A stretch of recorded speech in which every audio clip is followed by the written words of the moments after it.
అందరికీ నమస్కారం. ఓం నమ శివాయ. సోమవతి అమావాస్య అంటే ఆ రోజు ఏం చేయాలి అనే విషయం గురించి మనం ఈరోజు తెలుసుకుందాం. ఆ రోజు ఏం చేయాలి? ముఖ్యమైన పనులేంటి? చేయకూడని పనులేంటి? అని దాని గురించి మనం తెలుసుకుందాము.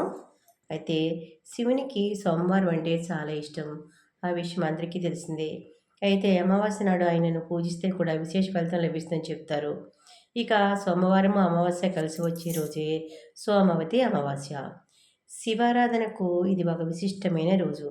మరి ఆ రోజు వెనుక ఉన్న కథ ఏమిటో, ఆనాడు ఏం చేయాలో పెద్దలు చెప్పిన మాటలు విందామా? దక్షయజ్ఞం గురించి తెలుసుకుందాం. దక్షయజ్ఞం కథ అందరికీ తెలిసిందే. తన అల్లుడైన శివుని అవమానించేందుకే దక్షయజ్ఞం తలపెట్టాడు. అక్కడ తనకి చోటు లేదని శివుడు వారిస్తున్నా కూడా వినకుండా శివుని భార్య సతీదేవి ఆ యజ్ఞానికి వెళ్ళింది. సతీదేవి తన కుమార్తె ఆలోచన కూడా లేకుండా దక్షుడు ఆమెను కూడా అవమానించాడు. ఆ అవమానాన్ని తట్టుకొని సతీదేవి తనను తాను దహించి వేసుకుంది. ఈ సోమవతి అమావాస్య నాడు ఇలా చేస్తే కాలసర్ప దోషము, పితృదోషాల నుండి కూడా విముక్తి అవుతారు. సోమవారం వచ్చే అమావాస్యకి సోమవతి అమావాస్య అని అంటారు. అమావాస్య హిందూ మతంలో చాలా ముఖ్యమైన రోజుగా పరిగణించబడుతోంది. ఈరోజు పూర్వీకులకు అంకితం చేయబడింది. ఈసారి సోమవతి అమావాస్య డిసెంబర్ 30వ తేదీ సోమవారం జరుపుకుంటాం. సోమవతి అమావాస్య సంవత్సరానికి 2 సార్లు వస్తుంది. ఈ రోజున పవిత్ర నదిలో స్నానం చేయడం, దానం చేయడం ద్వారా ఎక్కువ ఫలితాలు పొందవచ్చు. అలాగే కాలసర్పదోషం, పితృదోషాల నుండి కూడా విముక్తి పొందుతారు.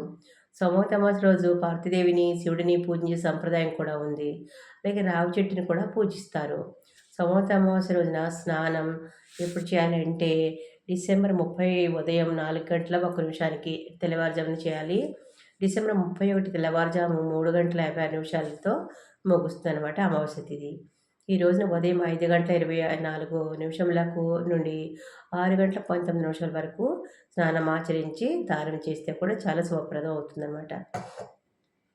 ఆ రోజు శుభయోగం ఏంటంటే సంవత్సరంలో చివరి అమావాస్య అంటే సోమవతి అమావాస్య చాలా ప్రత్యేకంగా పరిగణించబడింది. ఈసారి అమావాస్య నాడు వృద్ధి యోగం, ధ్రువయోగం, శివాస యోగం, నక్షత్ర యోగం కలగబోతున్నాయి.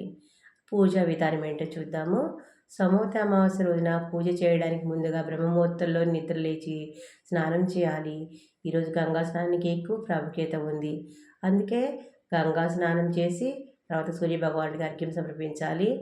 ఈ రోజున పరమశివుడిని, పార్వతీదేవిని పూజించి పూజానంతరం తమ శక్తి మేరకు దాన ధర్మాలు చేయటం వల్ల కూడా విశేషమైన ఫలితాలు లభిస్తాయి. ఈరోజు మరొక కథ చెప్పుకుందాం. సోమవతి అమావాస్య కథ. పురాణాల ప్రకారం ఒక రాజ్యంలో ఒక పేద బ్రాహ్మణుడు ఉండేవాడు. డబ్బు లేకపోవడంతో కూతురి పెళ్లి కుదరలేదు. ఒకరోజు తన పేదరికం కష్టాలను ఓ సాధువుకు చెప్పి బ్రాహ్మణ దంపతులను పరిష్కారం కోసం అడిగారు. దాంతో సాధువు సమీపంలో గ్రామంలో ఒక చాకలి తన కొడుకు కోడలతో నివసిస్తున్నారని, మీ కుమార్తె ఆ చాకలికి సేవ చేస్తే అప్పుడు చాకలి సంతోషించి మీ కుమార్తె కుంకుమ ఇస్తాడని, అది అమ్మాయి వివాహాన్ని నిర్ణయిస్తుందని బ్రాహ్మణ దంపతులు చెప్పారు. అది విని ఆ అమ్మాయి చాకలింటికి వెళ్ళి అన్ని పనులు చేయడం ప్రారంభించింది. ఆ విషయం చాకలికి అతని కోడలికి తెలీదు. ఒకరోజు తెల్లవారుజామునే చాకలి లేచి ఈ అమ్మాయి పనులు చేస్తుండడం చూస్తారు. అది చూసి ఎన్ని రోజుల పాటు ఈ పని అలా కొనసాగుతూ ఉంటుంది.